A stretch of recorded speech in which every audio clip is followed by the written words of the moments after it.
Okay, this is another Spanky. It came from Viper.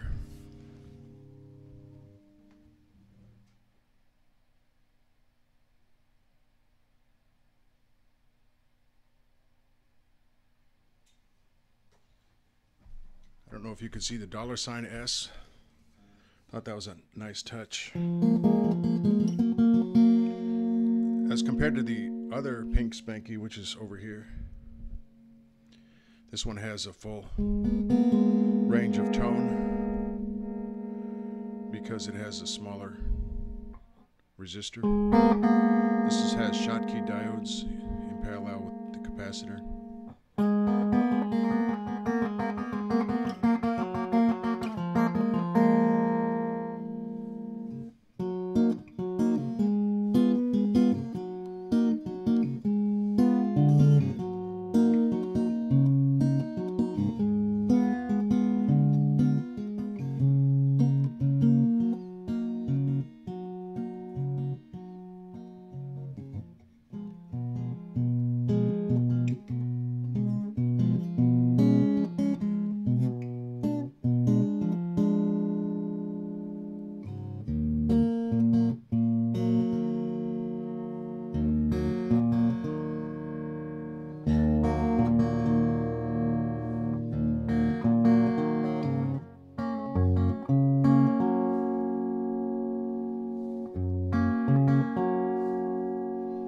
Of course, it's got your humbucker size P90.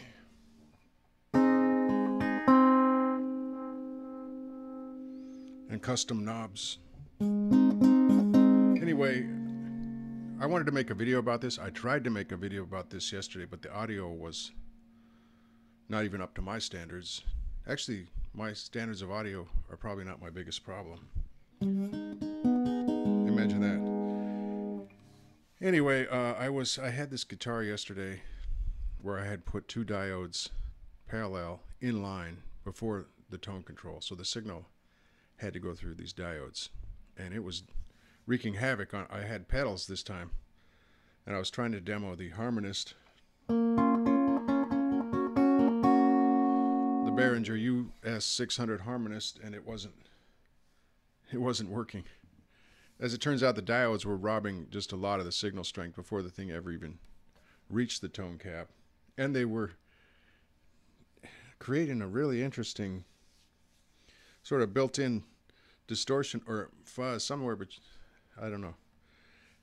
I was going to say between distortion and fuzz, but really it's like beyond. It's out there. It was just an out there sound. It's just, to me, it sounds like ruffles, like ruffled potato chips. I don't know how else to describe it. It's weird how the mind can create imagery like that with regard to sound.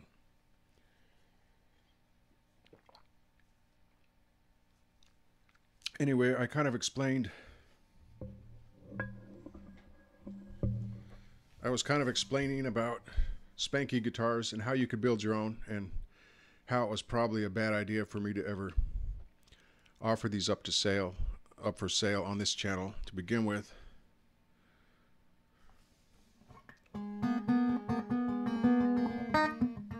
Now, I do like that Henning Poly guitar, and for $350 it seems like a fair deal. That's beautiful.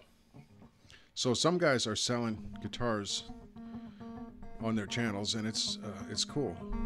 Now, I would actually say these are good value, except that you can do it yourself, is what I would want to emphasize, instead of like, oh, I got this secret line on these guitars that only I can do. Well, that would be ridiculous if I were to say that.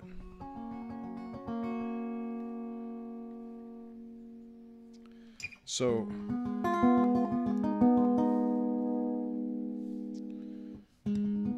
basically, you buy one of these.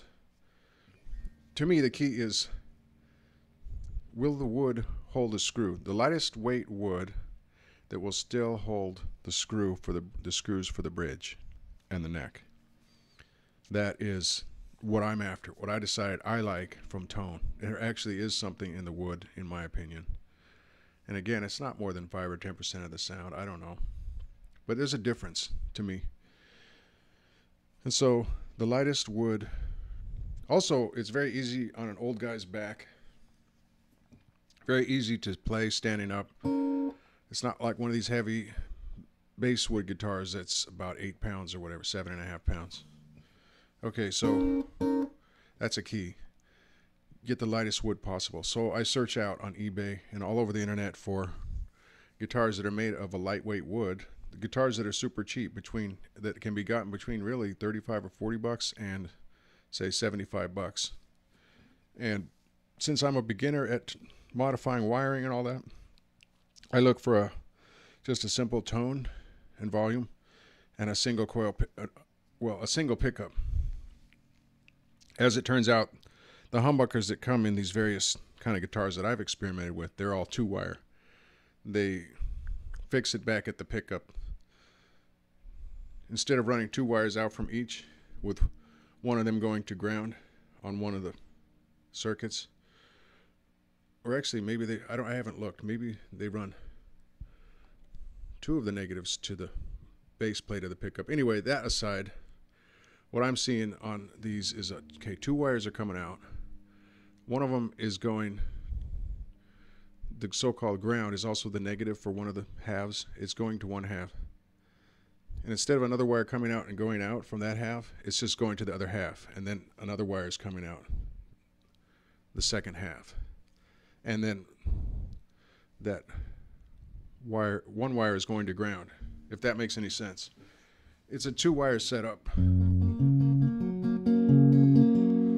So it makes it really easy to swap out a 2-wire pickup for a 2-wire pickup, especially if you don't know what's going on. You just kind of can eye out the way it is, and then when you put in the new pickup, you put it the way it was as far as the wires are concerned, if that makes any sense. So I made these Spanky videos, and some of you, if you're watching, you're going, is this a joke? What is up with this guy? And, you know, it is kind of, I think it's funny, the name Spanky, but it does sort of describe the sound I hear from these pickups and these bodies.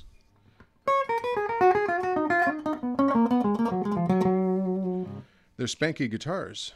They have some spank. But the real point is that you can make your own budget guitar with the tonal qualities you like. And if you don't want a light wood, if you don't think wood matters at all, if you like the tone from a heavyweight wood, you can still get a $50 or $75 guitar and modify your pickup and tone sections. You can do whatever modifications you want to do with your electronics. And you can sand off the original name and put your own name with a decal set or whatever on your headstock and make your own guitar. So that's the thing. Now, I'll still sell these at my Reverb store, but I wanted to get that out there that you don't, you can do it yourself. And like I said once, if a person kind of were interested in experimenting with one of these guitars, but they didn't have time and they did have money, well, then yeah, go ahead and visit my Reverb store, or have somebody else do it. Anyway, you know the ins and outs now of my thought process and stuff like that. My next step, by the way, is going to either rewire one of these pickups to be 4-wire, these humbuckers that I've taken out, or order some humbuckers. I've got a line on some Alnico 5 humbuckers with 4 wires, and then I was thinking have separate volume controls for each half of the humbucker. That would be pretty cool. Especially if I could incorporate maybe treble boost and treble bleed into the respective halves of the pickup. Or something like that. I don't know. I don't know yet, but there would be some cool tricks you could do with a double coil in one of these, even with 2 knobs. And that's let alone, getting into push-pull knobs and all that. Okay, now I wanted to talk about, this is a Viper from B Guitars. Now, I don't think that these stay in tune as well as Davison's and Jameson's. Okay, let me just, if you saw that, I was going to say, let me just do a string bend.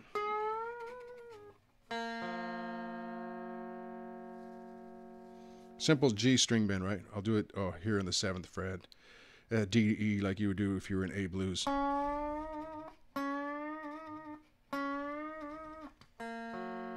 Oh, it stayed. Okay, how about A to B like if you were in E blues? Oh, now it starts working. Okay, how about A to C if you were in A blues? Well, actually, I'm in flat, more or less. I'm in E flat, more or less. But I still refer oftentimes to, when I'm in an E position, to E even though I'm in E flat, or A even though I'm in A flat.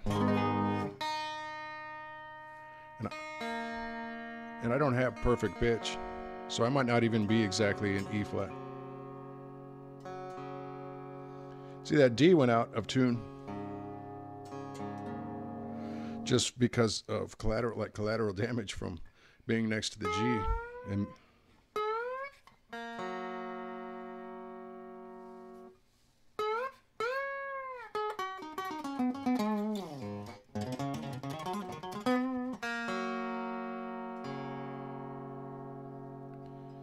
just from being next to the G string, which was being bent, and getting bent a little itself, the D went out of tune. Okay, let's just go straight to the D, an A note, or A flat as it were.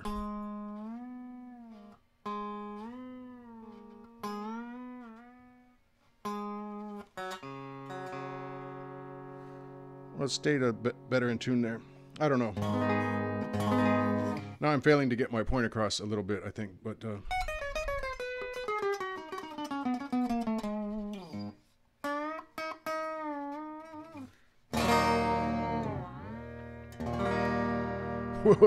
you see how I brought up, did you hear that? How I brought that G up to G sharp?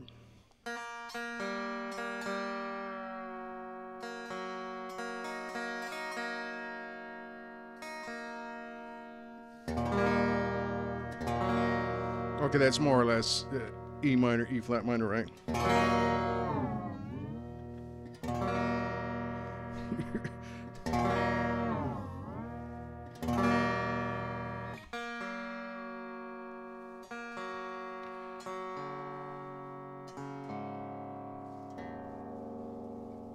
Now I think there's some stuff I can do here at the bridge level,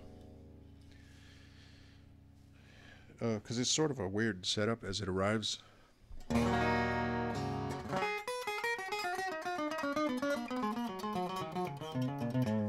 I think that the BG guitar's Viper generally has more of a Les Paul feeling neck, although it's 21 frets.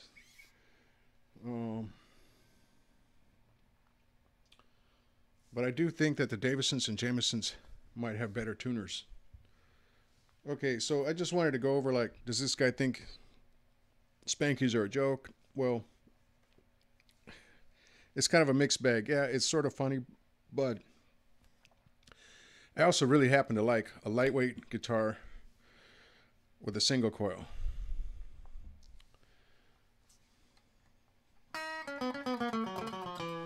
And the ability to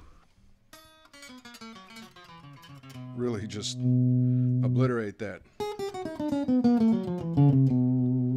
To obliterate that treble.